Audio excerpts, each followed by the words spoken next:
हमारे इस YouTube channel के सेगमेंट फास्ट न्यूज में आप तमाम का इस्तकबाल है। इस वीडियो में आप देख सकते हैं कम मिनटों में बहुत ज्यादा खबरें। तो आइए शुरू करते हैं वीडियो को और देखते हैं आज की ताजा तरीन खबरें। निजामाबाद के करीब खौफनाक सड़क हादसा, कोरोटला के 2 नौजवान कार में जिंदा जलकर राख हो गए। निजामाबाद जिले में पेश आए खौफनाक सड़क हादसे में 2 अफराद कार में जिंदा जलकर राख हो गए। यह हादसा निजामाबाद जिले के विलपुर क्रॉस रोड पर उस वक्त पेश आया जब कोरोटला से आरमूर जाने वाली ऑल्टो कार एक ठहरी हुई लारी को टक्कर दे दी। कार की रफ्तार इतनी तेज थी कि वो लारी से टकरा जाने के बाद इसमें आग लग गई, जिसके नतीजे में कार में सवार 2 नौजवान जिंदा जलकर राख हो गए और कार भी मुकम्मल तौर पर जल गई। यह हादसा इतवार की रात 1 बजे के बाद पेश आया। हादसे के मुकाम से गुजरने वाली दूसरी गाड़ियों ने जलती हुई कार से बचाओ बचाओ की आवाजें सुनी और 100 नंबर पर फोन करते हुए उसकी इत्तला दी। पुलिस और फायर इंजन वहां पहुंच गए। तब तक दोनों राख हो चुके थे और कार के नंबर प्लेट से कार में सवार अफराद की शनाख्त की गई, जिससे पता चला कि कार में कोरोटला से ताल्लुक रखने वाला बी सुमिंद और मेटपल्ली मंडल के वेलुला से ताल्लुक रखने वाला अनिल सवार थे। पुलिस ने उनके घर वालों को इसकी इत्तला दी। तेलंगाना में कोरोना के 434 नए केसेस, शहर में 343 केस। तेलंगाना में पीर को कोरोना के 434 नए केसेस रिपोर्ट हुए हैं। इनमें 343 केसेस ग्रेटर हैदराबाद की हुदूद से रिपोर्ट हुए।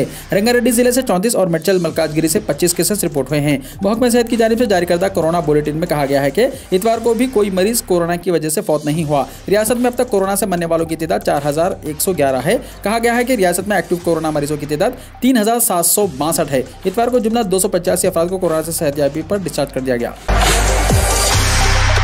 अग्निपथ स्कीम के खिलाफ कामारेड्डी में कांग्रेस की सत्याग्रह, साबिक वजीर मोहम्मद अली शब्बीर ने की शिरकत। साबिक वजीर और कांग्रेस के सीनियर लीडर मोहम्मद अली शब्बीर ने मरकजी हुकूमत की अग्निपथ स्कीम के खिलाफ कामारेड्डी बल्दिया के रूबरू सत्याग्रह प्रोग्राम में हिस्सा लिया। इनके हमरा सैकड़ों कायदीन और कारकुनों ने सत्याग्रह में शिरकत करते हुए मरकजी हुकूमत से मुतालबा किया है कि वो फौरी तौर पर अग्निपथ स्कीम को मनसूख करे। इस मौके पर खिताब करते हुए साबिक वजीर मोहम्मद अली शब्बीर ने कहा कि अग्निपथ स्कीम को मुतारिफ करते हुए मरकजी हुकूमत फौज को प्राइवेट करने की कोशिश कर रही है। ये मसला आज हमारे नौजवानों के मुस्तकबिल से जुड़ा हुआ है। 4 साल में नौजवान रिटायर्ड होने के बाद नौजवान का मुस्तकबिल क्या होगा, क्योंकि अग्निपथ स्कीम के तहत फौज में भर्ती के बाद 4 साल में रिटायर कर दिया जाएगा। मरकजी हुकूमत की इस गलत स्कीम के खिलाफ आज सारे हिंदुस्तान में कांग्रेस सत्याग्रह कर रही है। हम मरकजी हुकूमत की तरफ से स्कीम को वापस लेने तक अपने एहतजाज को जारी रखेंगे। यशवंत सिन्हा के पर्चा नामजदगी के मौके पर वजीर के.टी. रामाराव भी मौजूद थे। अपोजिशन के सदारती उम्मीदवार यशवंत सिन्हा ने आज अपना पर्चा नामजदगी दाखिल कर दिया है। इस मौके पर अपोजिशन जमातों के अहम कायदीन मौजूद थे, जिनमें अखिलेश यादव, फारूक अब्दुल्ला के अलावा टीआरएस पार्टी के कारगुजार सदर तारक रामाराव और टीआरएस पार्टी के अरकान पार्लियामेंट भी मौजूद थे। बाद आज़म वजीर के.टी.आर के साथ अरकान पार्लियामेंट नामा नागेश्वर राव, रंजीत रेड्डी, सुरेश रेड्डी, बीबी पाटिल, वेंकटेश, नीता और प्रभाकर रेड्डी ने यशवंत सिन्हा से मुलाकात की और चीफ मिनिस्टर चंद्रशेखर राव की जानिब से उनकी मुकम्मल हिमायत का ऐलान किया।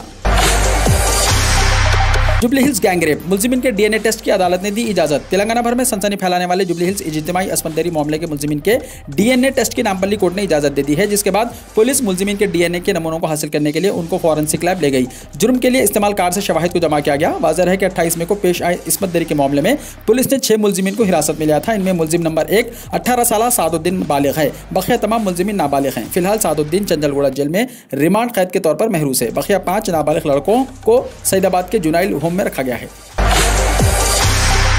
पानी समझकर 2 नौजवानों ने तेजाब पी लिया। कपड़ों की दुकान पर खरीदारी करने के लिए आने वाले 2 अफराद को मुतल्लिका दुकान में काम करने वालों ने पानी मांगने पर तेजाब की बोतल दे दी और दोनों ने पानी समझकर तेजाब पी लिया। ये वाक़या निजामाबाद शहर में पेश आया। पानी समझकर तेजाब पीने के बाद दोनों नौजवानों की तबीयत बिगड़ गई, जिसके बाद दोनों को अस्पताल में दाखिल कर दिया गया। तफसीलात के मुताबिक कामारेड्डी जिले के निजाम सागर मंडल मोहम्मद नगर गाँव से ताल्लुक रखने वाले विजय कुमार अपने अरकान खानदान के साथ शादी के कपड़े खरीदने के लिए Nizamabad one town police station के तहत आने वाले एक कपड़े की दुकान पर आए थे। थोड़ी देर बाद विजय कुमार को प्यास लगी और उसने दुकान के मुलाजिमिन से पानी मांगा। एक आदमी पानी की बोतल लेकर आया। विजय कुमार ने उसे पी लिया। इसके बाद वहां मौजूद दुकान के मुलाजिम ने भी उसे पी लिया। थोड़ी देर बाद दोनों की तबीयत खराब हो गई। उन्हें फौरी तौर पर अस्पताल मुंतकिल कर दिया गया, जिनमें विजय कुमार की हालत तशवीशनाक होने पर हैदराबाद मुंतकिल किया गया। पुलिस वाक़े की जांच कर रही है। मुतासिरीन की शिकायत मौसूल होने के बाद मामला दर्ज किया जाएगा। चीफ मिनिस्टर ओवरसीज स्कॉलरशिप की रकम आखिर कहां चली गई? महकमा अखिलती बहबूद ने रकम जारी कर देने की इत्तला दी, मगर स्टूडेंट्स के बैंक खाते 15 दिन के बाद भी हैं खाली। महकमा अखिलती बहबूद की जानिब से बैरूनी मुल्क तालीम हासिल करने वाले स्टूडेंट्स के लिए स्कॉलरशिप्स की रकम कहां चली गई? साल 2020-21 में जिन तलबा ने चीफ मिनिस्टर ओवरसीज स्कॉलरशिप के लिए दरख्वास्त दाखिल की थी, उन्हें इस महीने के शुरू में पैगाम मिले हैं कि उनकी स्कॉलरशिप मंजूर हो चुकी है और हुकूमत की इजराई अमल में लाई जा चुकी है। लेकिन कई स्टूडेंट्स की शिकायत कर रहे हैं कि अब तक उनके खातों में यह रकम मुंतकिल नहीं हुई है, जबकि SMS अब गवर्नमेंट स्कूल में एडमिशन क्लोज का बोर्ड। सरकारी स्कूलों में अंग्रेजी मीडियम के आगाज के बाद नए दाखिलों में हुआ इजाफा। तेलंगाना हुकूमत की जानिब से सरकारी स्कूल्स में इंफ्रास्ट्रक्चर को बेहतर बनाने और स्कूलों को तरक्की देने की कोशिशें ऐसा लगता है कि समर आवर होने लगी हैं और इन स्कूल्स में दाखिला लेने वाले तलबा की तादाद में इजाफा होने लगा है। इसी तरह जिले करीमनगर के कारखाना गुड्डा इलाके के सरकारी प्राइमरी स्कूल्स में अब दाखिले बंद होने का बोर्ड लगा दिया गया है। कहा गया है कि स्कूल में दाखिले के लिए ओडियाई तलबा मुसलसल स्कूल आ रहे हैं। खातिर तादाद में दाखिले देने के बाद दाखिले बंद कर दिए गए हैं। अब तक देखा जाता था कि बड़े कॉन्वेंट और कॉर्पोरेट स्कूल्स में दाखिले बंद का बोर्ड दिखाई दिया करता था, ताहम अब ये बोर्ड एक सरकारी स्कूल पर भी दिखाई दिया, जिस पर कहा जा रहा है कि ये स्कूल्स की हालत को बेहतर बनाने की हुकूमत की कोशिशों का नतीजा है। लोग प्राइवेट स्कूल के बजाय सरकारी स्कूल्स में अपने बच्चों को दाखिला दिलाने की कोशिश कर रहे हैं। हॉस्पिटल में डीजे लगाकर पार्टी, मां के पेट में बच्चे की मौत। हैदराबाद के प्राइवेट हॉस्पिटल में अफसोसनाक वाकया। शहर हैदराबाद के चादरघाट इलाके में वाक़ एक प्राइवेट हॉस्पिटल में मां के पेट में बच्चे की मौत हो गई। खातून के रिश्तेदारों ने इल्जाम आयद किया है कि डॉक्टर्स और स्टाफ की मुबैना लापरवाही से बच्चे की जान चली गई। तफसीलात के मुताबिक सुरैया नामी हामिला खातून को कल हॉस्पिटल ले जाया गया। चंद घंटों बाद खातून ने दर्द ज़हर की शिकायत की, जिस पर उनके अरकान खानदान डॉक्टर्स और स्टाफ को बुलाने के लिए गए, लेकिन वहां कोई मौजूद नहीं था क्योंकि वो सब हॉस्पिटल के ऊपरी मंजिल पर डीजे लगाकर पार्टी मना रहे थे। इसी दौरान हामिला खातून के पेट में बच्चे की मौत हो गई। इस दौरान हॉस्पिटल में सजावट और पार्टी के वीडियोस सोशल मीडिया पर तेजी के साथ वायरल हो गए। बेटे के खिलाफ जिले कलेक्टर से शिकायत के बाद एक मां की कलेक्टेरेट में खुदकुशी की कोशिश। तेलंगाना के निजामाबाद में अफसोसनाक वाकया।